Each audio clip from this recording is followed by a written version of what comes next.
A sloth, a donkey, and a curious human. Send a prompt and see what they're doing. One hits record with a question on his mind. Two brothers pick it up, see what they find. Corn takes his time, Herman's got the facts. Back and forth, they never hold back. My weird prompts, come on in, that's where we begin. My weird prompts, glad you're here. This episode was generated using artificial intelligence. Please verify facts. You know, Corn, this whole show runs on GPU compute, and we wouldn't be here without Modal. Seriously. And that's what powers all our text-to-speech. Everything you're hearing right now. They're an AI infrastructure platform. Developers use them to run GPU workloads in the cloud with zero infrastructure headaches. If you're building anything with AI, check them out. Modal.com. You know that feeling when it is 3:15 in the morning, and you are staring at the ceiling because the baby just finally drifted off, but your brain is vibrating? You are physically exhausted, like your bones are made of lead, but you realize in that silent, dark moment that you haven't had a single 60-second window to just be yourself in 3 days. Not a parent, not a worker, not a spouse, just a human. It is a specific kind of physiological redline, Corn. It is not just being tired. Everyone with a kid is tired. This is the structural isolation of the modern nuclear family pushed to its absolute breaking point. Today's prompt from Daniel hits on exactly this. He is asking about the reality for parents raising a child without any family support system nearby. Specifically, he and Hannah are navigating this with Ezra in Jerusalem, while their families are back in Ireland and the UK. And it is not just them. Whether it is expats, people who move for work, or just the general breakdown of the multi-generational home, millions are hitting this wall. By the way, today's episode is powered by Google Gemini 3 Flash, which is fitting because we are talking about high-pressure systems and limited resources. That 3 a.m. moment you describe is actually a neurological state. When you have zero backup, no grandparents to take the baby for an hour, no cousins to drop by, your nervous system never actually exits on-call mode. You are in a state of constant vigilance. Even when the baby is sleeping, you are listening for the monitor. Your prefrontal cortex is constantly simulating the next feeding, the next diaper, the next meltdown. It is like having a browser with 1,000 tabs open, and every single one of them is playing a different nursery rhyme at full volume. Daniel mentioned the 9-month mark specifically, and I think that is a fascinating inflection point. They are mobile now, they have opinions, but they still have zero survival instincts. It is the peak of, I want to crawl into the dishwasher, energy. 9 months is a massive developmental leap. It is often when separation anxiety peaks because they are starting to understand object permanence. They realize when you leave the room you are gone, but they don't have the temporal reasoning to know you are coming back in 5 minutes. So for the parent, the intensity triples. You are the only source of safety in a world that suddenly feels much bigger to them. But wait, why is it that we feel this so much more acutely than, say, our grandparents did? I mean, they had kids during wars and depressions.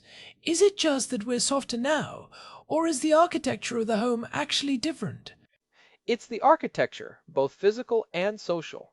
If you look at the 1950s or earlier, even if you didn't live in a multi-generational house, the radius of care was much smaller. You had a porch, you had a sidewalk, and you had a neighborhood where people stayed put for 40 years.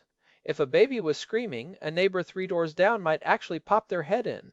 Today, we live in these highly efficient, highly insulated pods. We have more stuff and better technology, but we've traded the village for privacy. For an expat like Daniel, that privacy isn't a choice, it's a geographical prison.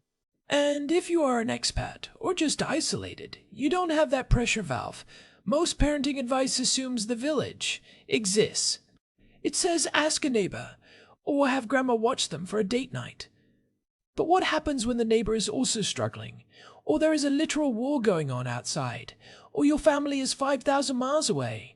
You end up in this isolated parent syndrome. I want to define that because it is more than just being a lonely parent. It is a structural deficit. In 2023, a study out of the University of Pittsburgh looked at this. They found that mothers who reported having no consistent weekly help from family had cortisol levels 40% higher than those with even minimal support. 40%. That is not a small margin. That is the difference between stressed but coping and chronic physiological dysregulation. 40% more cortisol just because you don't have a grandma nearby to hold the baby while you shower. That is wild. It makes sense though. If you know that if you trip and break your leg, there is literally no one within a 10-mile radius who can step in immediately, your body stays in a state of high alert. It is a survival mechanism. Think of it like a pilot flying a plane. If you have a co-pilot, you can close your eyes for 10 minutes. You know the plane won't hit a mountain because there's a redundancy in the system. But the isolated parent is flying solo across the Atlantic in a storm. If you blink, you feel like the plane goes down. That's why the cortisol stays high.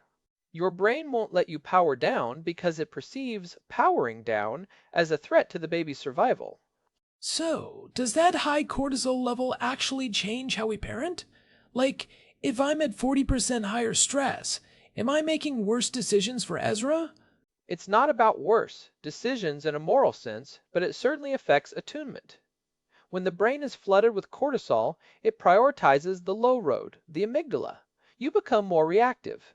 You might snap at a toddler for a spilled glass of milk because your brain processes that spill as a catastrophic failure of your already limited bandwidth. You lose the ability to access the high road of the prefrontal cortex, which is where patience, humor, and creative problem solving live. It is the HPA axis, the hypothalamus, pituitary, and adrenal glands. Usually, that system spikes when there is a threat and then resets. But for an isolated parent, the threat is the total responsibility for a vulnerable life with no redundancy. Research shows that HPA axis dysregulation starts to become measurable after about 72 hours of continuous caregiving without a meaningful break.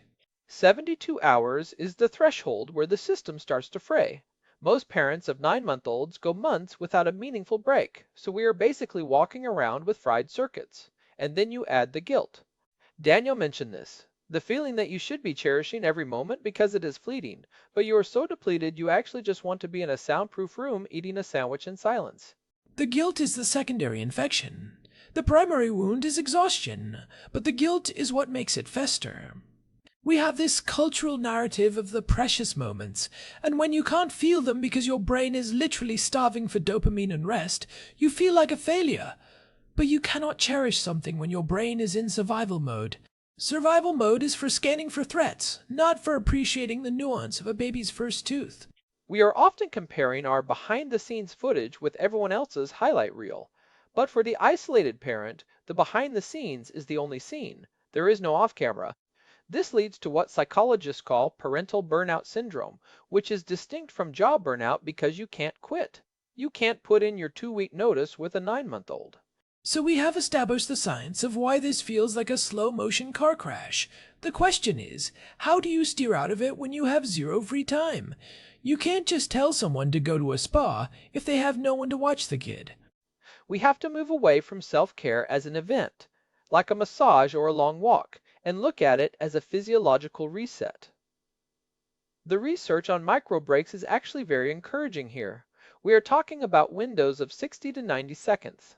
Wait, 90 seconds? What is that going to do? I spend 90 seconds just looking for my keys. It sounds trivial, but from a neurological perspective, 90 seconds of intentional, focused breathing or a sensory reset can drop your heart rate variability into a safer zone. There is a technique called the physiological sigh, 2 quick inhales through the nose followed by a long exhale through the mouth. Stanford research has shown this is the fastest way to offload carbon dioxide and signal to the brain that the immediate threat has passed. So while the baby is occupied with a plastic spoon for a minute, you do the sigh. It feels like trying to put out a forest fire with a squirt gun, though. How does 90 seconds of breathing deal with the fact that I still have 10 hours of solo parenting left before my partner gets home? It doesn't change the 10 hours, but it changes the state of the machine doing the work. If you are a car engine and you are redlining, even taking your foot off the gas for a few seconds allows the temperature to drop just enough to prevent the engine from seizing. It's about cumulative load. If you let the stress build for 12 hours straight, you hit a point of emotional flooding where you can no longer function. If you reset every hour for 90 seconds, you stay in the functional zone. I like that. It is survivalist parenting. But what about the mental load? That is the other part of Daniel's prompt. Even if you are off duty, for 20 minutes while your partner takes over, you are often still the one who knows when the next nap is, what size clothes the kid is wearing, and whether we are out of diapers. That is the cognitive labor problem. In isolated couples, because there is no external help, the mental load usually collapses onto whoever is the primary caregiver, even if both are working. To solve this without external help, you have to use a clean handoff protocol. Like a relay race. Most couples do a blurry handoff. One person says, "Can you take him for a bit?" while they go try to answer emails. But the first person is still the manager. They are still listening for the baby's cry, still checking the clock for the next bottle. A clean handoff means for 30 minutes, person A is the absolute authority. They don't ask where the wipes are. They don't ask if he's eaten. They are the lead. This allows person B to genuinely exit the on-call state. But how do you actually implement that when the non-manager partner genuinely doesn't know where the wipes are? I've been that guy. You want to help, but you end up asking 10 questions, which just makes more work for the primary parent. You have to build a standard operating procedure or an SOP. It sounds corporate, but it's vital for survival. You have a designated spot for the diaper bag that is always packed. You have a shared digital note with the current schedule. The goal is to eliminate the need for the manager to speak during their break. If person A has to explain how to make a bottle, they aren't on a break, they are training a new employee. You have to move past the training phase so the handoff can be silent. That on-call state is the killer. It is the difference between sleeping and sleeping with one ear open. If you know your partner is the one responsible, your brain can actually drop into a deeper level of rest. But it requires the partner to be fully competent, or at least fully willing to figure it out without asking questions. And that is a skill. It has to be practiced. There was a case study I read about Israeli parents during the conflicts in late 2023.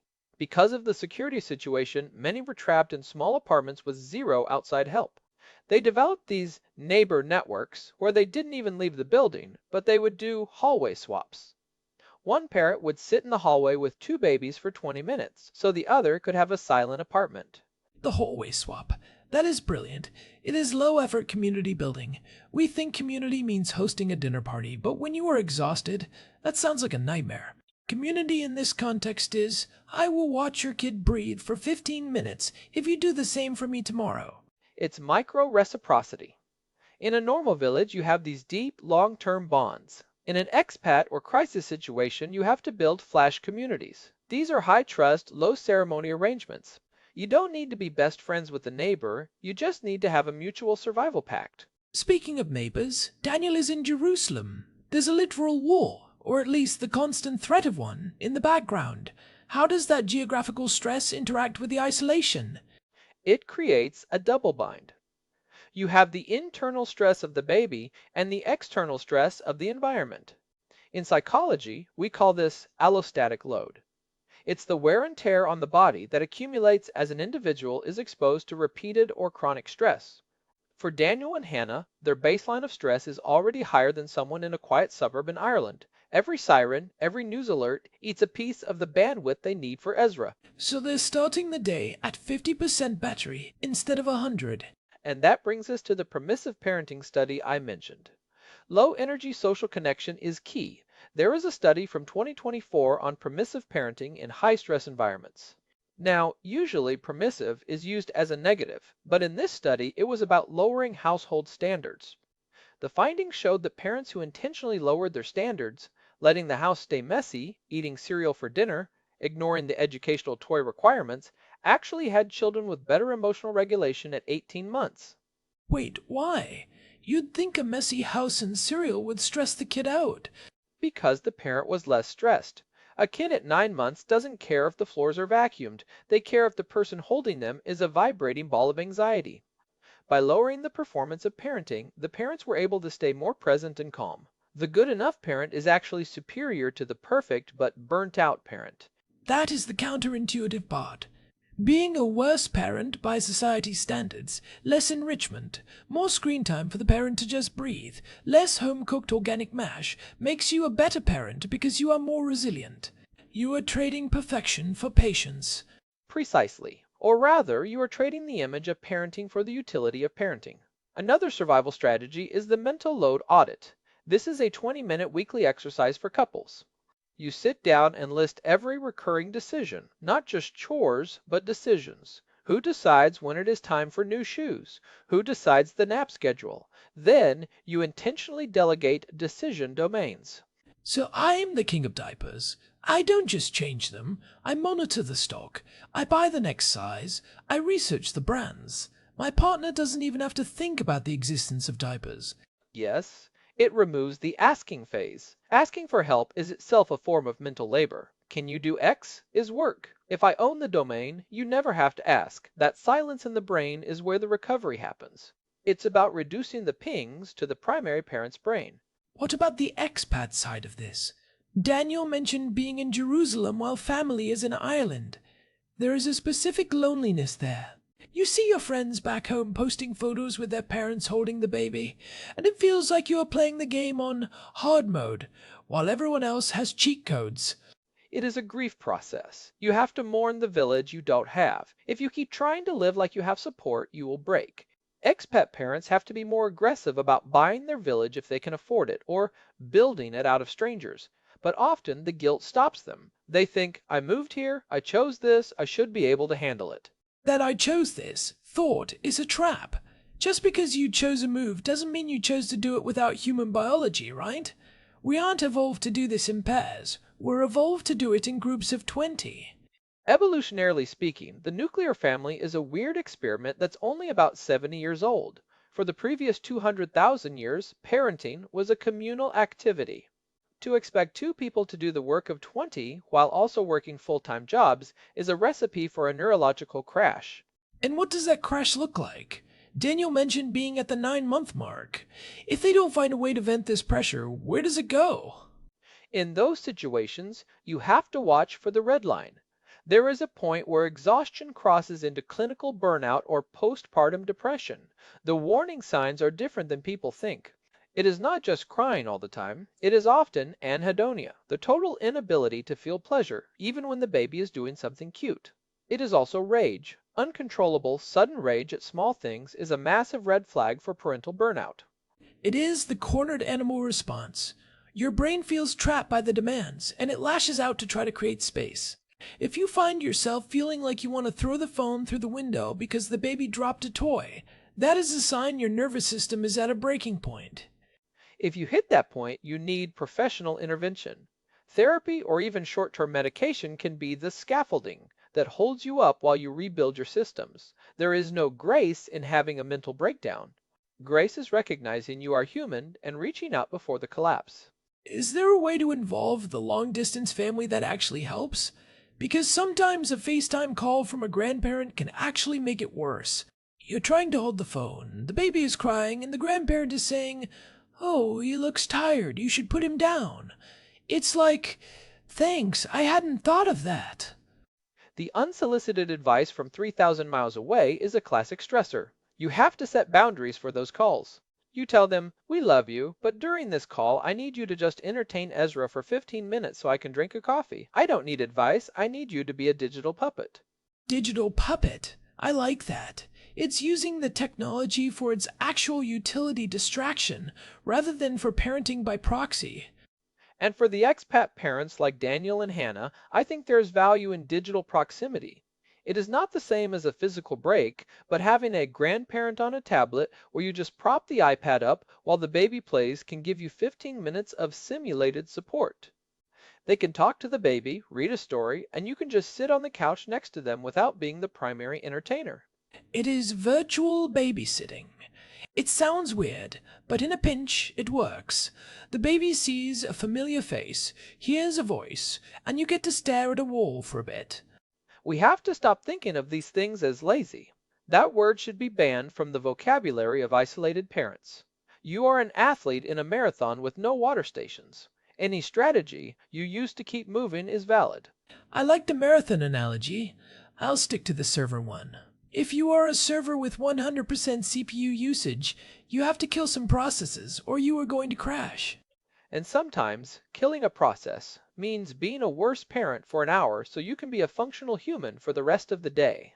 If that means the baby plays in a safe playpen while you wear noise, canceling headphones for 10 minutes while still watching them, that is a valid survival strategy. Noise-canceling headphones. That's a game changer. You can still see the baby. You can see they are safe, but the edge is taken off the screaming. It lowers the sensory input so your nervous system doesn't go into fight or flight. It's a sensory management tool.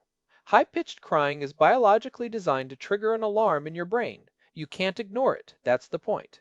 But if you're already at your limit, that alarm can cause a physical panic response.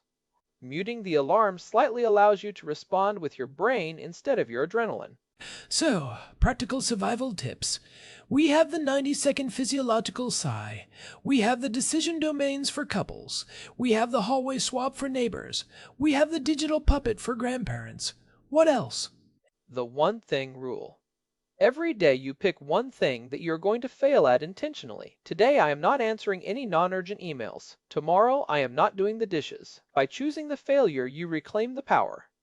It is no longer, I couldn't get the dishes done. It is, I decided the dishes are not a priority today. That is a psychological pivot. It moves you from victim of circumstances to manager of resources. I also think the good enough framework is huge. If the baby is fed, safe, and loved, you have won the day. Everything else is downloadable content. It is extra. And let's talk about the post-bedtime trap. So many parents, once the baby is finally down, feel they have to catch up on everything they missed, cleaning, work, life admin.